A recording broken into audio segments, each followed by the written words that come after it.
Take your whole family on a splendid day out to meet Thomas and friends.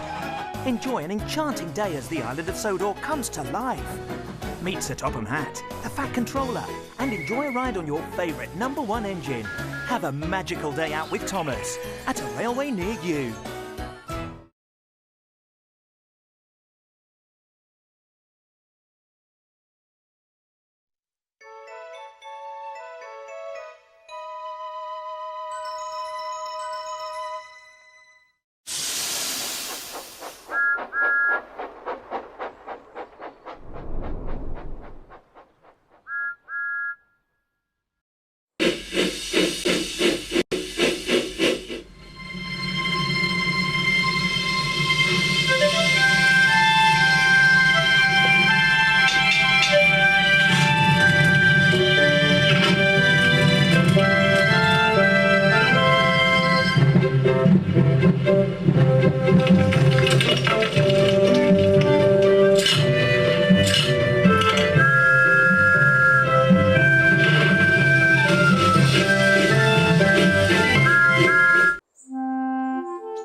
Dear Christopher, here is your friend Thomas the Tank Engine. He wanted to come out of his station yard and see the world. These stories tell you how he did it. I hope you will like them, because you helped me to make them. Your loving Daddy.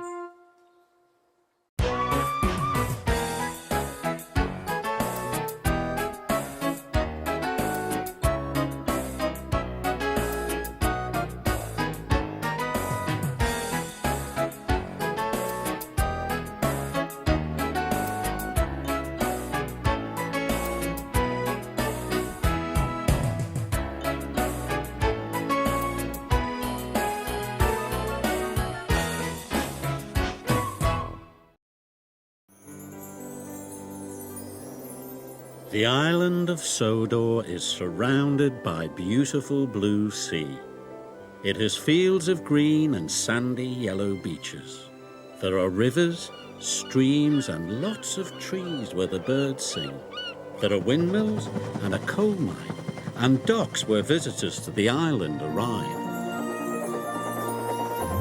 The island also has lots and lots of railway lines. Who's that puffing down the track? It's Thomas. Hello, Thomas. Hello, everybody. Welcome to the island of Sodor.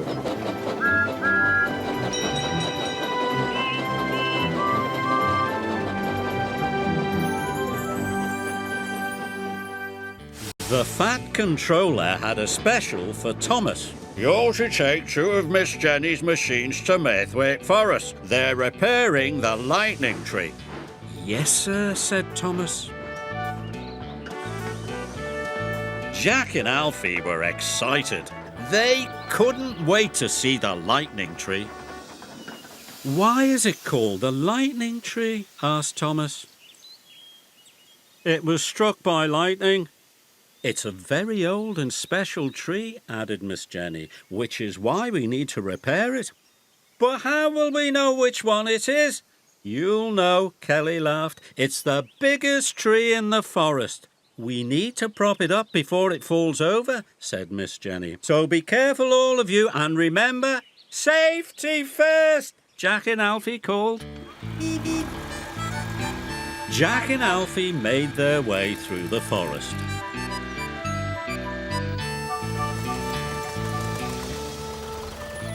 Look, gasped Alfie. The lightning tree, cried Jack. The foreman had inspected the damage. Roots were pulled up. The lightning scar was long and deep. The tree looked like it would soon topple over. Jack and Alfie approached very slowly. They had remembered what Miss Jenny said about being careful. But Max and Monty were racing recklessly through the forest. Look out, cried Alfie. You'll hit the tree, shouted Jack. But it was too late. Max crashed into Monty and Monty crashed into the lightning tree. Who put this here? Grumbled Monty. The tree's falling down, shouted Jack. Not my fault, called Max. We must save it, cried Alfie. Help, Jack! I'm coming, called Jack. Move aside, little fella, said Oliver. Oliver braced his mighty arm against the tree, but the tree was too heavy. Kelly, shouted Jack, we need more help. Before long, Kelly was helping too. The three of them struggled to hold the tree upright. Get the props, called Kelly's operator. Jack raced off to get the props from Thomas. The machines strained to hold up the tree, but they were getting very tired. Soon the prop trolley had been attached to Jack and he was on his way. Thomas hoped Jack would get to the lightning tree in time. Jack went as fast as his wheels would carry him. Alfie pushed and pushed until his arm ached. I don't think I can hold this much longer, groaned Oliver.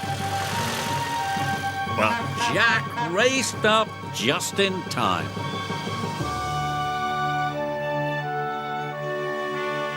The workmen soon attached the props. The lightning tree was safe. Hooray! Groaned Alfie. Miss Jenny was pleased. A terrific job, she said. The lightning tree is saved. Kelly, Oliver, Jack and Alfie were proud. But no thanks to you two, she said to Monty and Max. You'll return to the yard immediately. Max and Monty were ashamed. They knew they were in trouble. Later, Thomas was taking Alfie and Jack back to Miss Jenny's. Look, cried Alfie. You can see it from here, called Jack. It was the lightning tree. He was glad it was saved.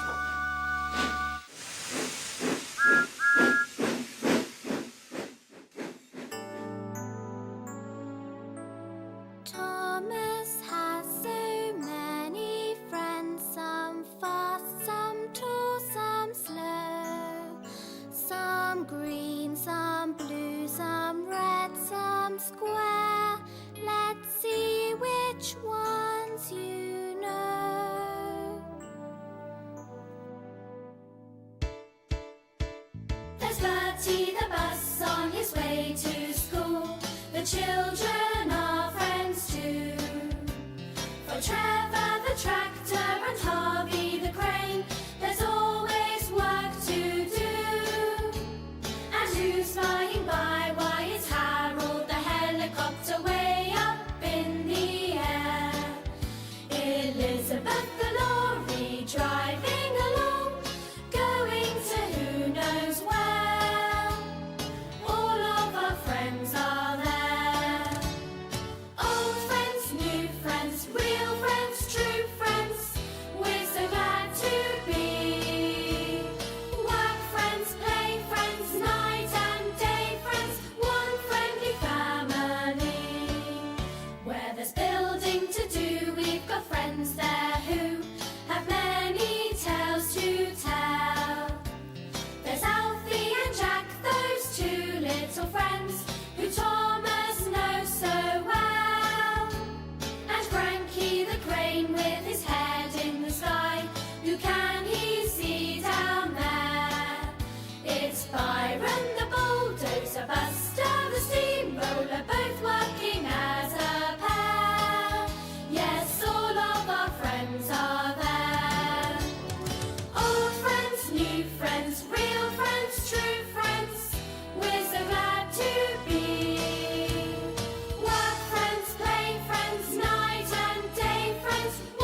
There had been a big storm on the island of Sodor.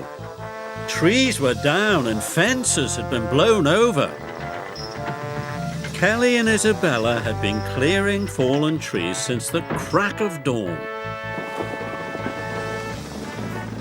Ned and Max were helping remove a landslide. Nelson and Oliver were on their way to clear Henry's tunnel.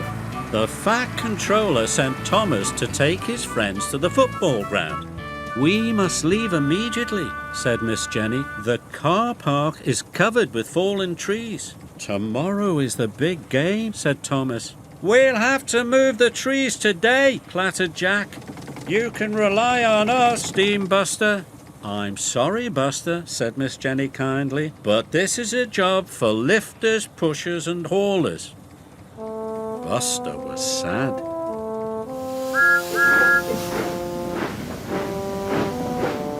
Buster watched as everyone left. "Everyone's got a job but me," he said. Thomas knew his friend Buster was unhappy. Nobody likes to be left out.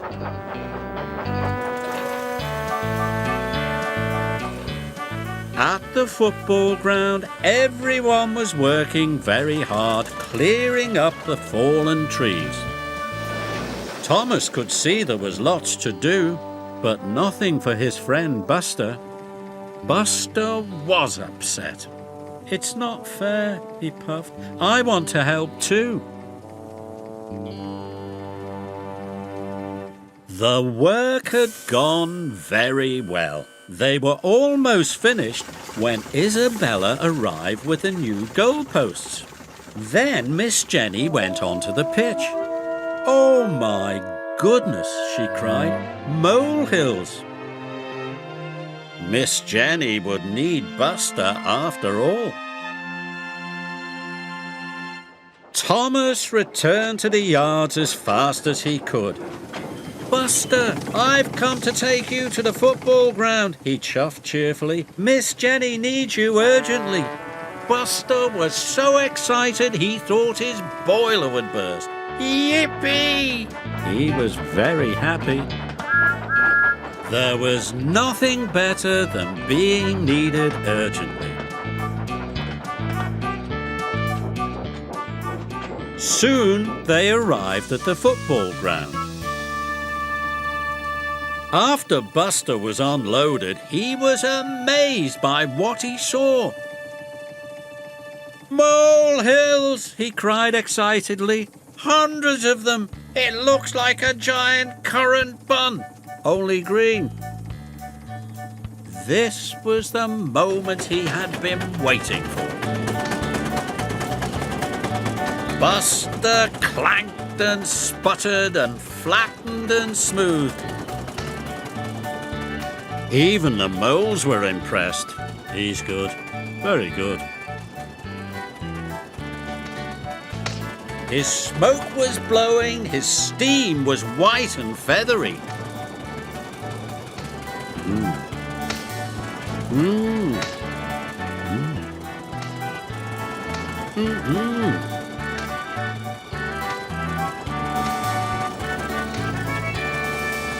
In no time at all, the football pitch was flat again.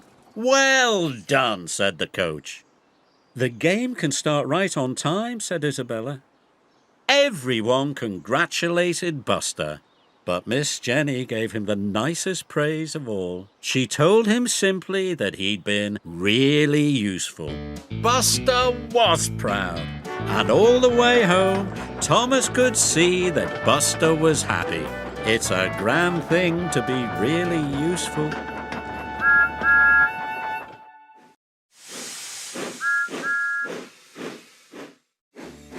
Thomas and Kelly had just arrived at the new library site. "The wind's blowing hard," chuffed Thomas. "Too hard," frowned Kelly. "Strong winds are dangerous for a crane." The wind was blowing so hard that Jack and his friends could hardly get their work done. Kelly's crane arm didn't like the wind. Uh-oh, this is bad. Look out, cried Jack, but it was too late. Are you all right? Chuffed Thomas. I think so, but is anyone else hurt? No, said Jack, but you've demolished the shed. Soon, Kelly was back on Thomas's low loader. I'm sorry, Miss Jenny, said Kelly. Wasn't your fault, Kelly, said Miss Jenny. We'll get you back to the yard so those repairmen can look at those wheels. I'm glad it's only your wheels, said Thomas. Me too, said Kelly, but he was worried. What if he fell over again and hurt someone?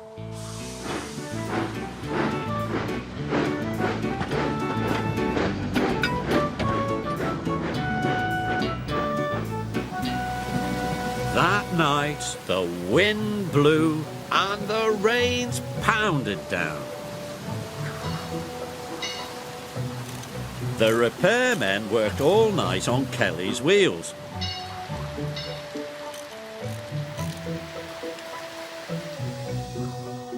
The next morning, the sheds were empty. Everyone had gone to work except Kelly. The rain had stopped, but the wind was still blowing. He was worried. Then Miss Jenny came to the sheds with urgent news. Isabella has come off the road at the quarry bridge. We must rescue her at once. Kelly was still afraid he might fall over and hurt someone. Can't you send someone else? He asked. Kelly, there is no one else. Isabella's in trouble, said Miss Jenny, and we must rescue her. Isabella was scared. She didn't like teetering on the edge of the road like a seesaw. Soon, Kelly and Miss Jenny arrived. Isabella, are you all right? Asked Miss Jenny. I think so, answered Isabella. Kelly had to remove the piano first. The wind blew and the piano swayed. Oh dear, be careful. Soon Kelly lowered the piano safely onto the ground. Now he had the hardest job of all, to rescue Isabella. Slowly he started to pull Isabella back onto the road. The wind blew harder. Isabella began to teeter. Oh!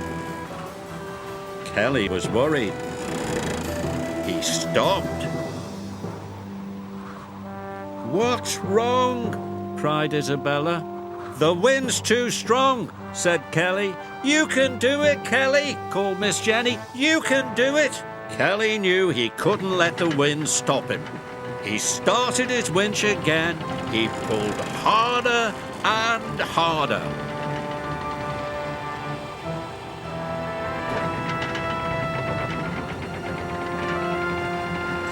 Oh, my paint, the cheeky truck cried. Isabella was finally back on the road. Phew! Well done, Kelly, said Miss Jenny. Well done. Thank you, Kelly, said Isabella. At last, Kelly had his courage back. Isabella was on her way again. And Thomas could see that Kelly was happy.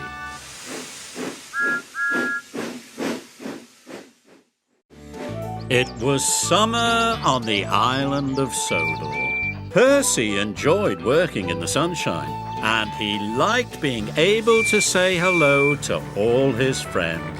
Hello, Nelson, Percy called. Nelson was so busy he barely had time to honk back. He was carrying machines everywhere, from the yard to the sites, then all the way home. Day after day, Nelson was carrying until his axles ached. Just once, he thought to himself, I'd like to be carried. That night, Nelson had a dream. He dreamt he was sailing through the countryside. The breeze was blowing. He was enjoying himself, and he realized he was being carried. The next morning, Miss Jenny woke him from his dream. "Thomas has had an accident at Maythwaite Crossing," said Miss Jenny. "The Fat Controller needs you to take him to the repair yard." Nelson hoped his friend Thomas was all right.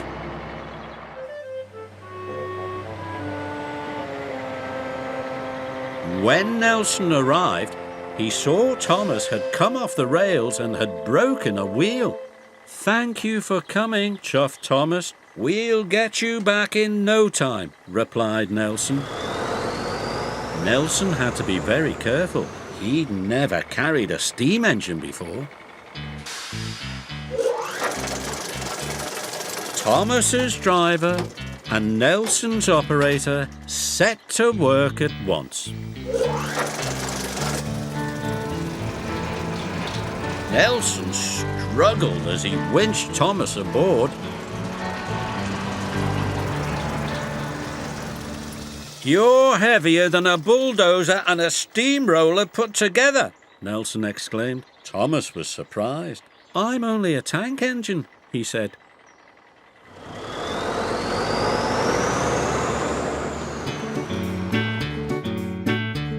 Soon Nelson was on his way, but Thomas was heavy. Nelson had to work very hard. He puffed, he panted, he pulled. Soon they were making excellent time. Thomas was impressed. "You're a very good carrier," said Thomas. "Thank you," said Nelson. "I pull trucks and coaches all day long," added Thomas. "It's good to be carried for a change." "I'd like to be carried sometime," said Nelson, "but who would be big enough to carry me?"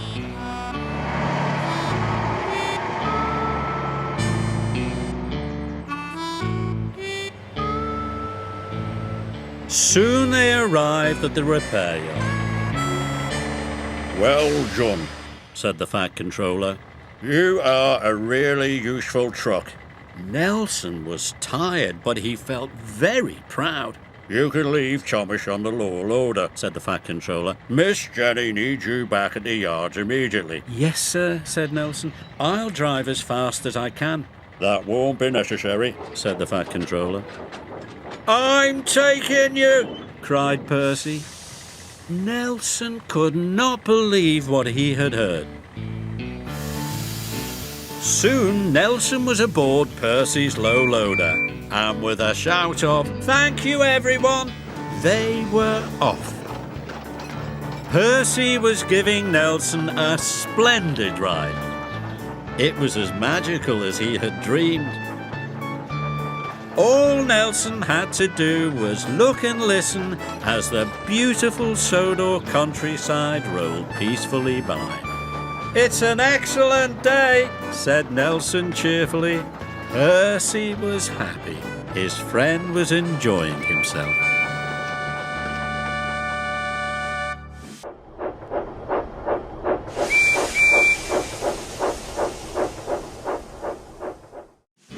Buster the Steamroller loves the feeling of speed, the sun on his back and the wind on his rollers.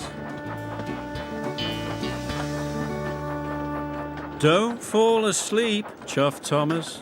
"I'm thinking," said Buster, but he wasn't. He was dreaming about what it would feel like to win a race.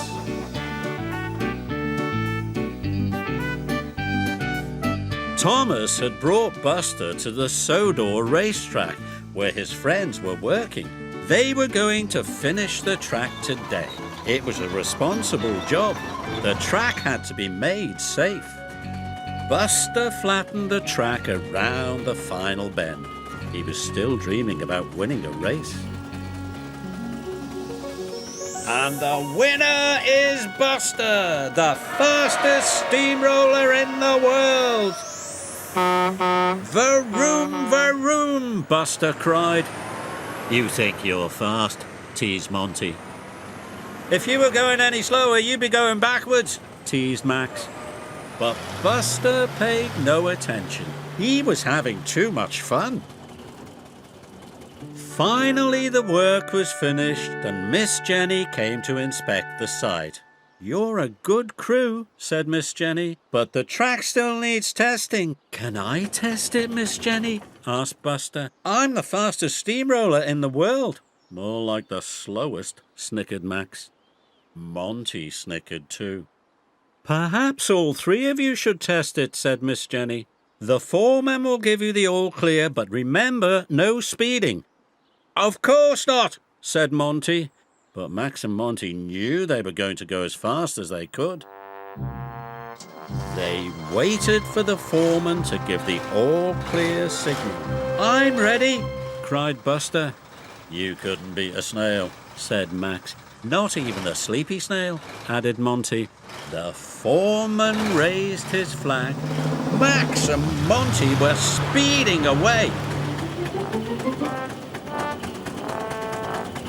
"You jumped the signal," grumbled Monty. "Did not," snapped Max. Buster trundled happily down the track as fast as his rollers would carry him, which wasn't very fast at all. Monty was so cross he bumped Max. "Ow!" cried Max. "You've dented me!" "You're in the way!" snapped Monty. Buster was having a wonderful time. Max was cross with Monty. He decided to bump him back.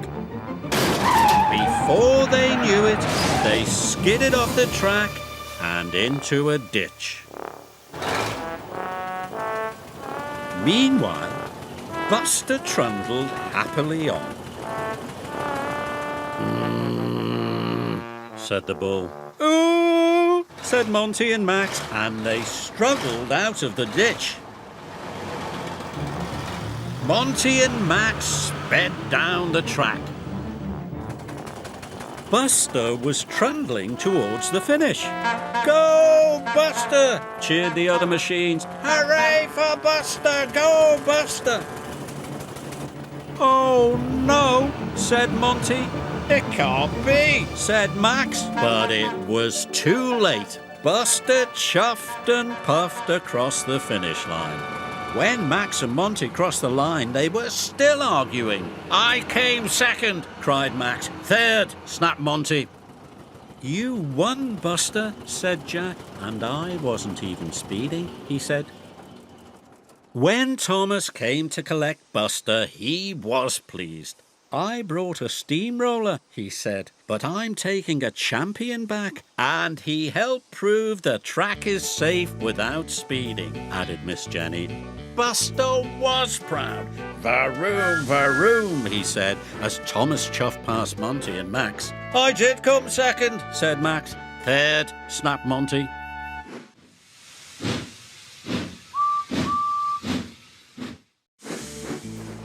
Thomas was taking his friend Ned to the old brickworks. Ned was excited. "Today I get to demolish," called Ned. "Demolish?" chuffed Thomas. "Knock buildings down," cried Ned cheerfully. Thomas thought it strange that his friends were always excited about knocking buildings down.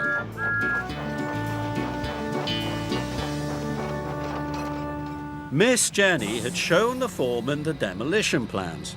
"It's time to go to work," she said. "And remember, safety first," cried Ned and Oliver. "Oh boy," said Ned. "I can't wait to knock this building down." "Oh my, Ned, you're not here to demolish," rattled Oliver. "You're supposed to scoop up the rubble." Ned was disappointed. He really wanted to knock buildings down. Ned was usually in trouble for breaking things, but today it wouldn't matter. Soon Oliver was fitted with a wrecking ball. "Knock this wall down first," the foreman called. "Stand back if you please," called Oliver. Said Oliver. The wall didn't fall down. Oliver swung his wrecking ball as hard as he could. He said again. The wall still didn't fall down. "We need a bigger wrecking ball," cried the foreman. In no time, Oliver was fitted with a bigger wrecking ball. But still, the wall didn't fall down. "Can I help?" Ned asked hopefully. "No," said the foreman, "this is Oliver's job." Ned was sad. "This is the strongest wall I've ever seen," said Oliver's operator. Then the foreman checked the wall. "We'll send for an even bigger wrecking ball," he said. Ned had gone back to loading rubble into Thomas's trucks, but his heart wasn't in it. "Ned," shouted Thomas, "the rubble goes in the trucks." "Sorry," said Ned. He was dreaming of knocking buildings down. Finally, Oliver was fitted with the biggest wrecking ball he had ever lifted. He aimed very carefully and he swung with all his might. But the wall didn't fall down. "Oh, bother," said Oliver. "This building will never come down," groaned his operator.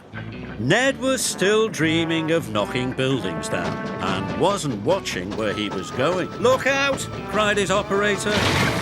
But it was too late. The chimney rocked, the bricks crumbled, the workmen and the foreman took cover.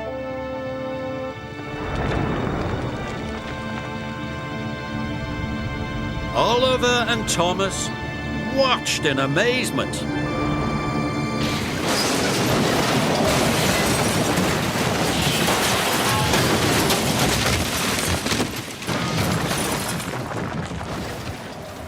"Oops," said Ned. "Hooray!" cheered the workmen. "Ouch!" said Oliver. "Ouch! Ouch! Ouch!"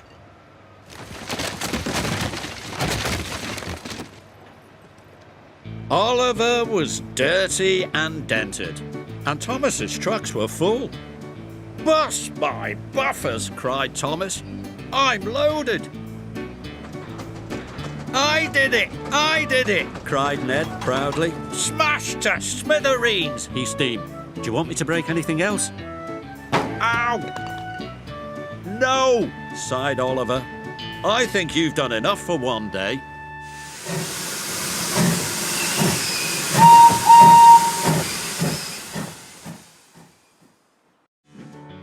It was a simmering summer's day on the island of Sodor. The Fat Controller had sent Thomas to help Jack and his friends at the building site.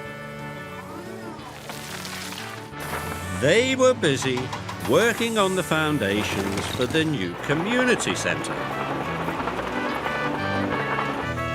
Patrick was pouring concrete for a new platform.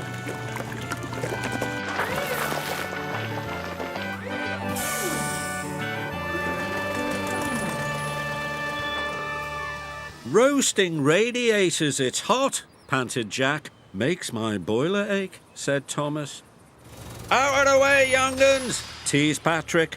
"Someone important is coming through." "What makes you so important?" huffed Jack. "Concrete," rattled Patrick. "We're important too," said Alfie. "But I'm the most important," said Patrick. "He's a bit cheeky," said Thomas as he chuffed away. But Alfie and Jack were curious. Who was most important? Jack couldn't wait to ask Byron. "Is Patrick the most important?" asked Jack. "Nonsense," said Byron. "Patrick can't pour his mushy concrete until I level the site. That makes me the most important." Alfie made a beeline for Oliver. "Slow down," purred Oliver. "What's got you racing around in this heat?" "Patrick said he was the most important," panted Alfie. "Is that true?" "Oh my, no," rattled Oliver politely. "Digging the foundations is the most important, and that's what I do." "Transport!" boasted Nelson. "Without transport, there wouldn't be any construction. That makes me the most important." "Banksman," declared Ned. "They're in charge of safety. They're definitely the most important." "I give up," clattered Jack. "They can't all be the most important," said Alfie. They were confused. When Thomas returned, he could see that everyone was talking about who was the most important. Even Max and Monty. "I'm the most important," dieseled Max. "I am," boasted Monty. "I can haul more in less time than anyone else." And before their banksman could stop them, they were off to get even bigger loads. Max was getting the biggest load he could carry. "More!" boomed Max.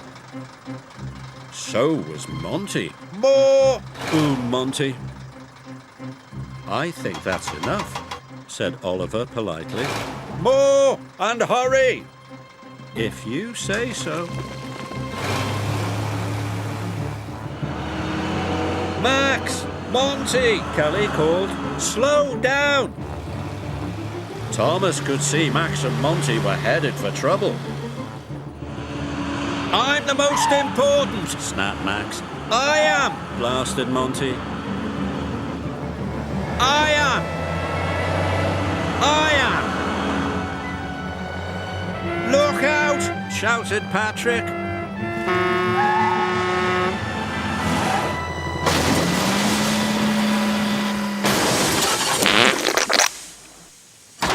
"Oh, flatten my fenders," shouted Monty. "Not my fault," called Max. "My beautiful concrete," moaned Patrick. "My beautiful blue paint," moaned Thomas. Miss Jenny was cross when she heard the news. "I'm very disappointed in you two," she said to Max and Monty. "You've caused a lot of trouble, and look at poor Thomas." "We were only trying to show who's the most important," groaned Max.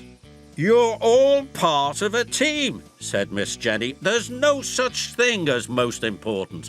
"Not even Patrick," clattered Jack. "Patrick," scolded Miss Jenny, "were you bragging about concrete again?" "I might have said something."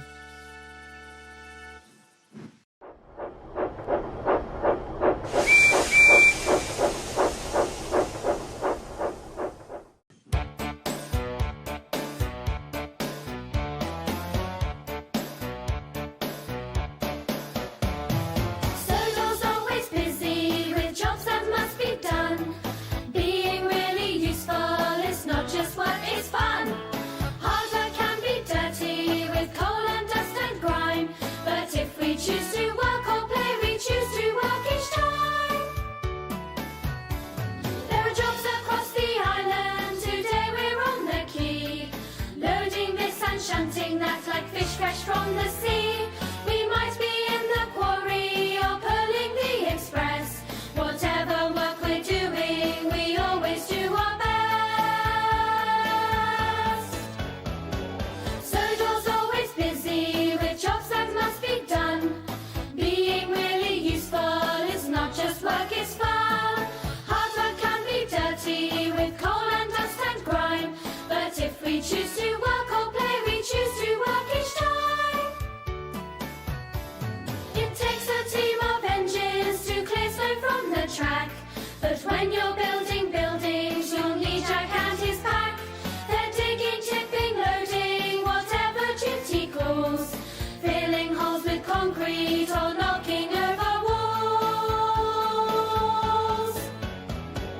Sodo's always busy with jobs that must be done. Being really useful is not just work, it's fun. Hard work can be dirty with coal and dust and grime. But if we choose to work or play, we choose to work each time.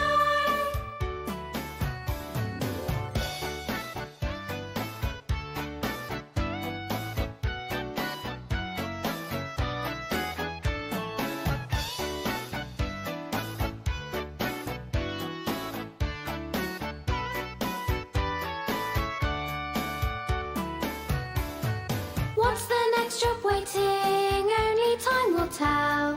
If a job's worth doing, we like to do it well.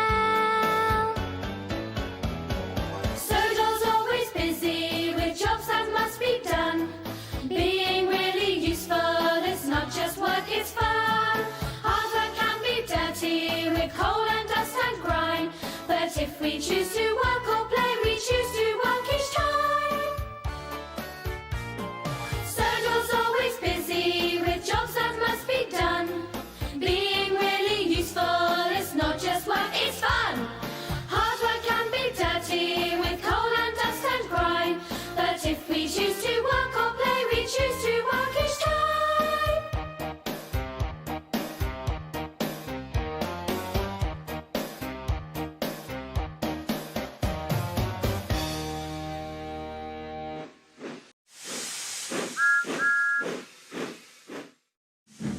It was a beautiful day on the island of Sodor. Thomas was bringing his friend Alfie to a demolition site.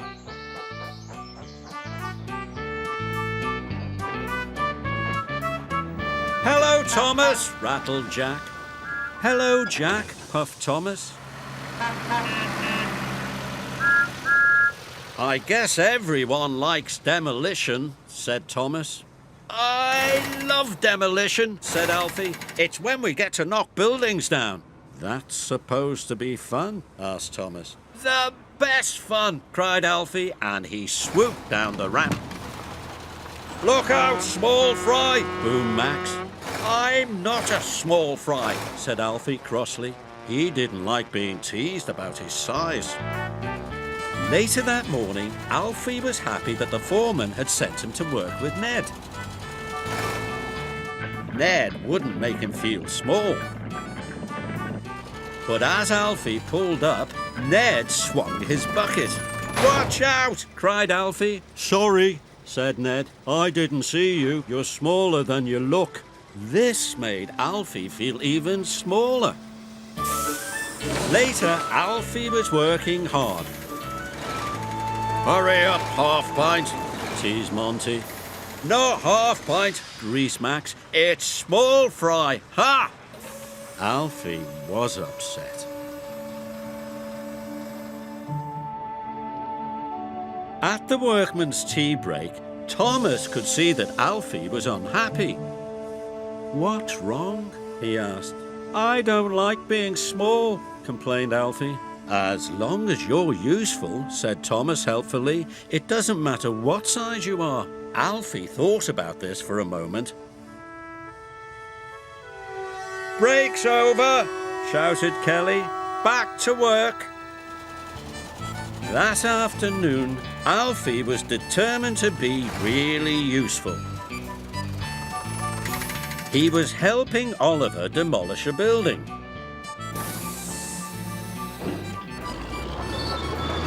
Oliver's giant scissor claw grabbed the top of the wall.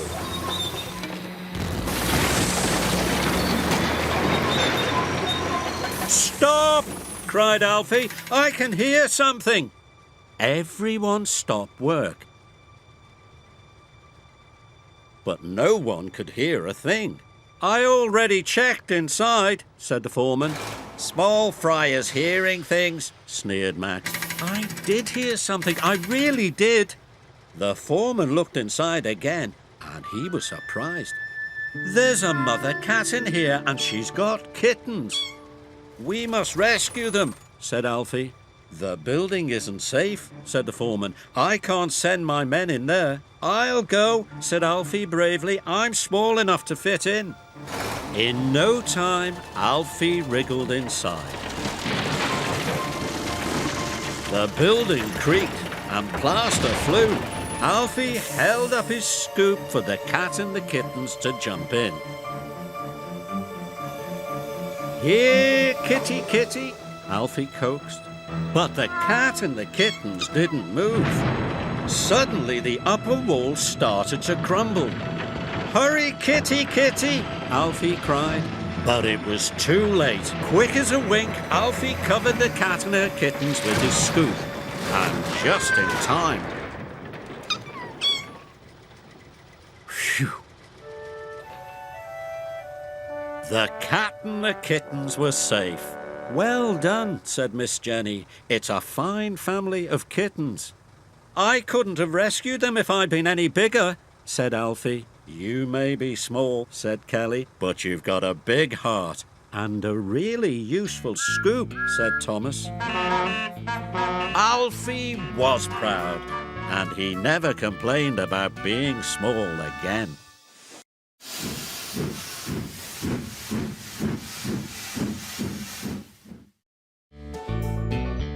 Thomas's friends were excited. He was taking them to the warehouse. Jack couldn't wait to get to work. "Hurry, Thomas," he called. "I'm going as fast as driver allows," chuffed Thomas.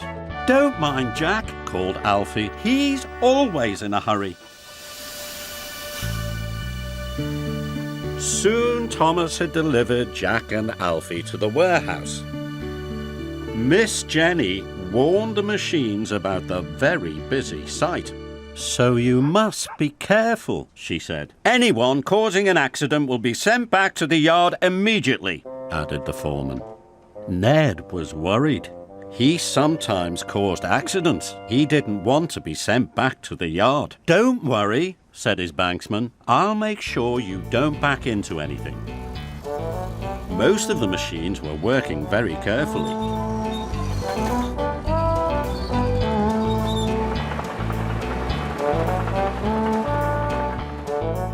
Ned's banksman guided him around corners and through the stacks of bricks. "Oh boy," said Ned proudly. He was having fun. Jack was having fun too, but he wasn't being careful at all. "Slow down, Jack," Kelly boomed. "You'll have an accident." "Not me," Jack shouted cheerfully. Thomas could see Jack was being careless.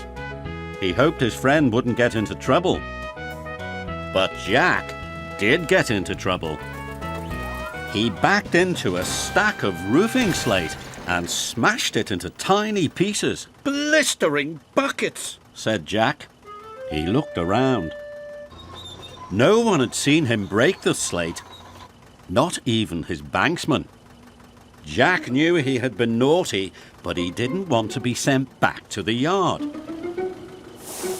So he filled his bucket full of gravel and drove away. Ned didn't see the broken slate and rolled right over it. "Ned," cried his banksman, "you've knocked over the slate." "I didn't do it," protested Ned. "It wasn't me." But there was nothing Ned could do. It was an accident. His banksman would have to call Miss Jenny. "It's not fair," grumbled Ned. Alfie pulled up just as Jack saw Ned driving slowly away. "Where's Ned going?"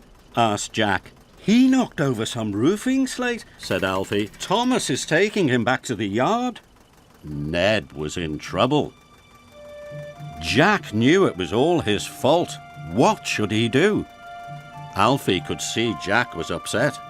"What's wrong?" he asked. But Jack didn't answer. He raced off without a word. "Wait!"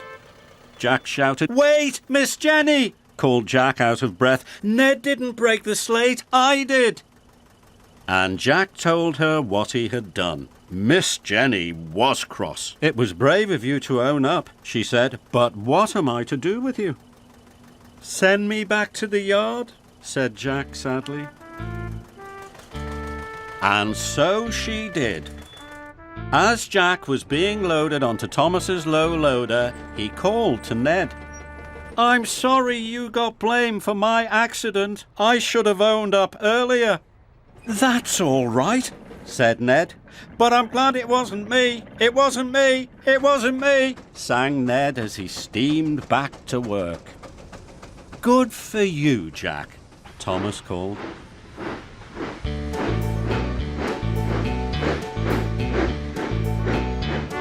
All the way to the yard, Jack felt good.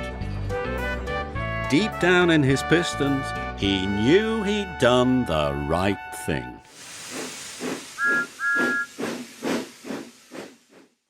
It was a foggy, foggy Halloween night. The Fat Controller had sent Percy to work with his friend Alfie. Percy was glad he would be with a friend on Halloween. Alfie was on a night job.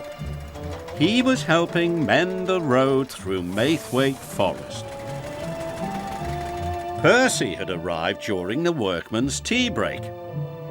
Kelly was going to tell a Halloween story.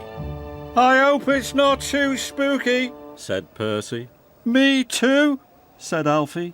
He didn't like being scared either. "Rubbish," snarled Max. "It's just a story," sneered Monty. "Shh," said Jack. Then Kelly began. Once upon a time there was an old steam truck. He was very cross. Someone had taken one of his headlamps, and everyone listened quietly as Kelly told the story of the one-eyed truck. And finally, the one-eyed truck chased the loader into the deepest, darkest part of the forest. "Then what happened?" asked Isabella. "Luckily, the loader got away, but according to legend, the one-eyed truck still wanders the forest, blowing his whistle and looking for a headlamp," whispered Kelly. "Maybe he wants yours." "That was the best story yet," said Jack. "I hope I never meet the one-eyed truck," gulped Alfie. "Me too," cried Percy. "Stuff and nonsense," rattled Monty. "Coffee break's over," said Kelly. "Back to work." Percy liked working with Alfie. Alfie is small, so is Percy. Alfie is green, so is Percy. They were having a wonderful time, but Max and Monty were up to mischief. "It's the one-eyed truck!" cried Max. "Scaredy, scaredy!" teased Monty. "Stop that!" boomed Jack. "Pick on someone your own size." Max and Monty just laughed. Later, Max and Monty had settled down. "Take these loads to the tip in the forest," said the foreman. "And be careful, it's very dark." "Yes, sir," said Monty and Max, and they left. As they drove deeper into the forest, it got darker and darker. The woods were full of spooky shapes and shadows. It was very scary. Suddenly, Max and Monty didn't feel so brave. "What was that?" clattered Max. "An owl," said Monty. "I hope."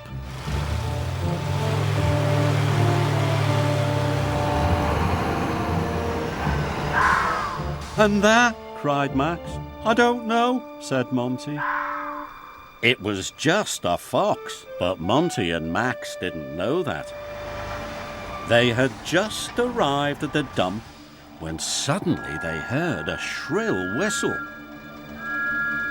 Then they saw a single headlamp through the trees. "It's the one-eyed truck!" shouted Monty. They dumped their loads and raced away as fast as their wheels could carry them. "He's after us!" cried Max. "It's the one-eyed truck!" yelped Monty. "There is no one-eyed truck," said Kelly. "It's just a story," chuffed Alfie. "Well, what's behind us then?" said Monty. "It's Thomas," said the foreman. "Thomas!" Percy cried happily. "Hello, Percy," called Thomas. "The Fat Controller sent me with some more freight cars." Monty and Max felt silly. They went a beautiful shade of red. But everybody else had a good laugh, especially Alfie and Percy.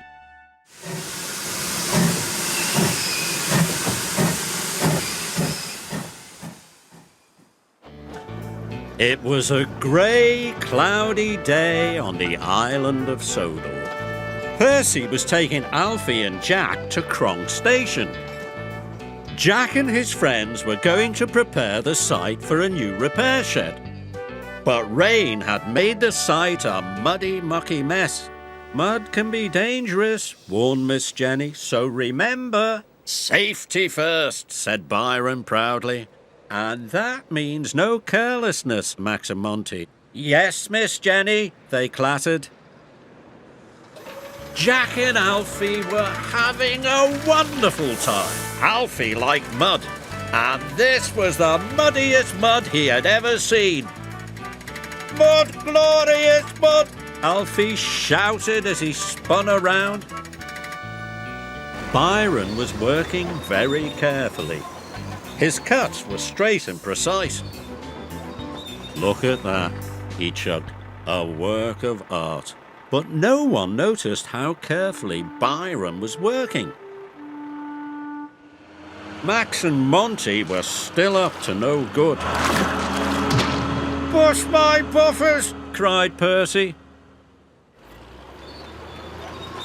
What do you think of my trench, Oliver? Byron asked proudly. But Oliver didn't answer. He was too busy trying not to sink in the mud. Oh! Byron was upset. He wanted someone, anyone, to say, well done. Max and Monty were still up to no good. Ready, go! Watch out, shouted Alfie, but it was too late. Max broke the water supply pipe. Water gushed everywhere. Suddenly, Alfie was sinking into a muddy hole. Help! He cried. I'll get him, clattered Jack. No, shouted the foreman. You'll get stuck too. A workman shut off the water, but there was no way Alfie could get himself out. Byron, Miss Jenny cried, can you help Alfie? I'm coming, Alfie, he shouted. Byron could see Alfie was sinking in the mud. Grab my blade, called Byron. Alfie reached out. I can't reach it, he cried. Careful, Byron, shouted Miss Jenny. Careful, you'll sink too. But Byron inched closer and closer and closer. Miss Jenny was worried. I've got it, shouted Alfie. Hold on, cried Byron. Come on, Byron, Kelly whispered. Byron struggled and pulled and strained.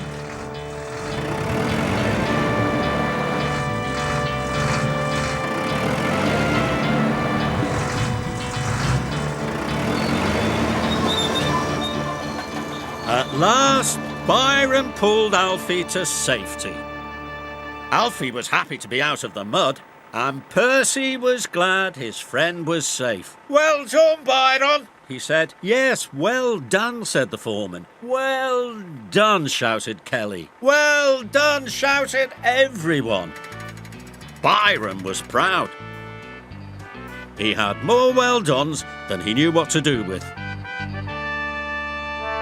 That night at the yards, Miss Jenny had stern words for Max and Monty. You'll be spending the next 3 days in your sheds, she said, and you should be ashamed of yourselves. You could have seriously hurt someone with your carelessness. We're sorry, Miss Jenny, said Monty and Max, and they truly were.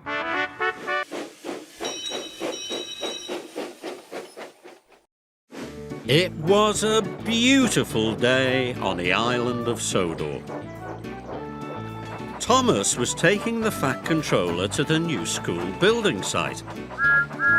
The Fat Controller had given the land for the school.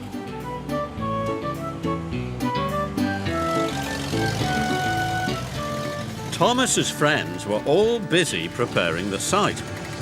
A school is the proper use for this land, the Fat Controller said proudly. Let me show you the football field, said Miss Jenny. Buster was having a wonderful time rolling the earth flat. It'll be a grand football field, said Miss Jenny. Grand, said the Fat Controller.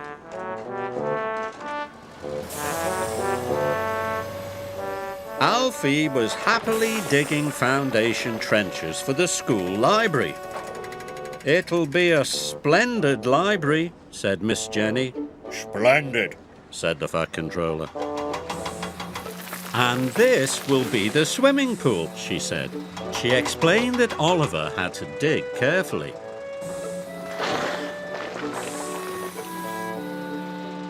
Obviously, a swimming pool must have very straight sides, she said. Obviously, said the Fat Controller. He was impressed. Soon his visit was over and he was on his way home.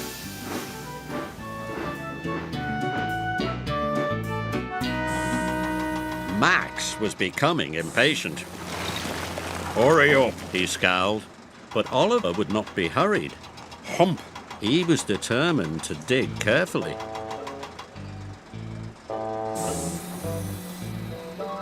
Suddenly, his bucket hit something hard. He slowly scraped away the air. Hurry up there, roared Max. But I found something, cried Oliver. Look. Rubbish, snipped Max. It might be important, said Oliver's operator. I'll call Miss Jenny, said the foreman. And Miss Jenny called the Fat Controller. And the Fat Controller called the expert. Amazing, said the expert with the red moustache. This is a dinosaur bone. A dinosaur bone, said Ned. Dinosaurs were animals that lived a long time ago, said Miss Jenny. Their bones are all that's left. Well, Oliver, said the expert with the fuzzy beard. I wonder if you'd do some more digging for us. Yes, sir, beamed Oliver. He was excited. Soon the experts roped off the area. Oliver changed over to his smallest chisel. This job called for delicate digging.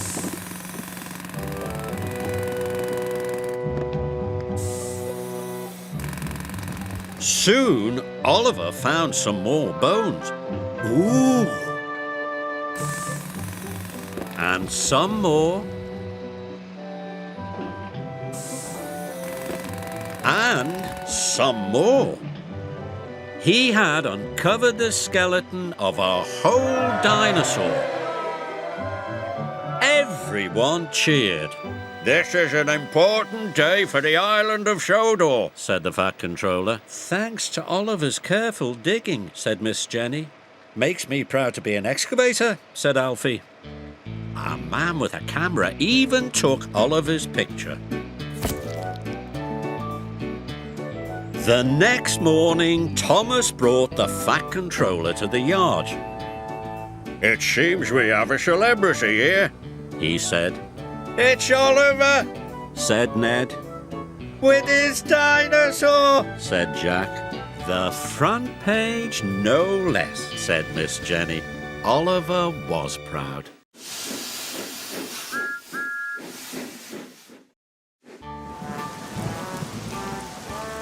It was a rainy, muddy day on the island of Sodor. Thomas was glad he didn't have to work in the mud like Miss Jenny's machines. The machines were digging foundations for the new dairy barn.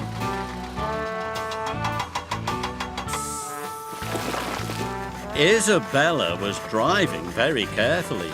She didn't want to get dirty. Isabella never wants to get dirty. Hurry up, rattled Alfie. You always take the long way round. I take the clean way round, puffed Isabella.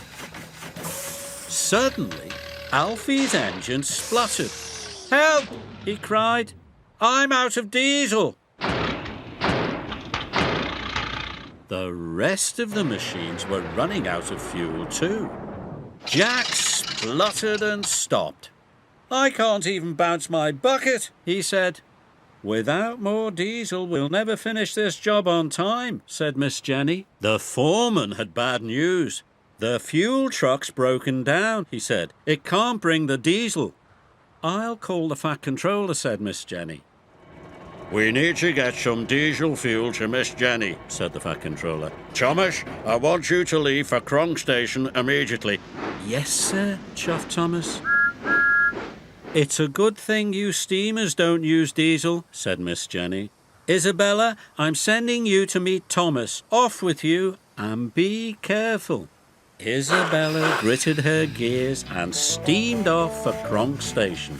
She was hoping she wouldn't get too dirty.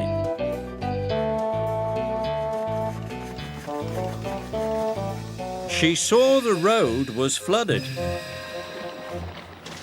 Water was up to her axles, and Isabella's paintwork was getting dirty, but she didn't stop. Thomas was steaming as fast as he could to get the fuel to Isabella.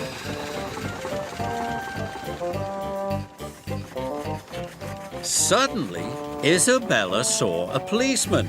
Stop, he said. There's been a mudslide. The road is blocked. Isabella knew Miss Jenny's machines were counting on her. Then I'll drive across the field, she said bravely. She left the road and skidded across the muddy field. Yuck, she cried. Isabella was so dirty, she didn't even look like herself. But she wouldn't give up. Finally, she pulled into Cronk Station, exhausted. Isabella, cried Thomas, you made it. Only just. Soon the fuel drums were loaded and Isabella was on her way. By now, all of Miss Jenny's machines were out of fuel. The site had never been so quiet. Isabella sloshed and splashed and struggled through the muddy water. Suddenly the machines heard a strange rattle and a rumble. The muddiest, grubbiest flatbed truck they had ever seen steamed through the gates. Isabella, cried Alfie. You made it, cried Miss Jenny.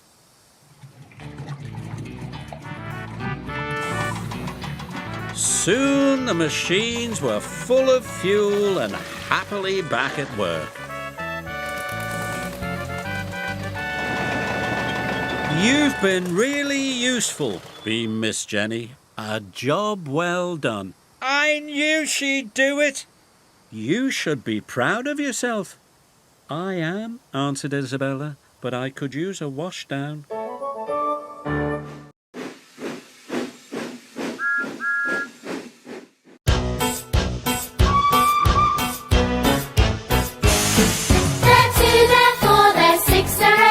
Shunting trucks and hauling freight, red and green and brown and blue. They're the really useful crew, all with different roles to play, round in the sheds or far away, down the hills and round the bends. Thomas and his friends. Thomas, he's the cheeky one. James, His fame but lots of fun. Percy, Pulls a mail on time. Gordon, Thunders down the line. Emily, Really knows her stuff. Henry, Toots and huffs and puffs. Edward, Wants to help and share. Toby, well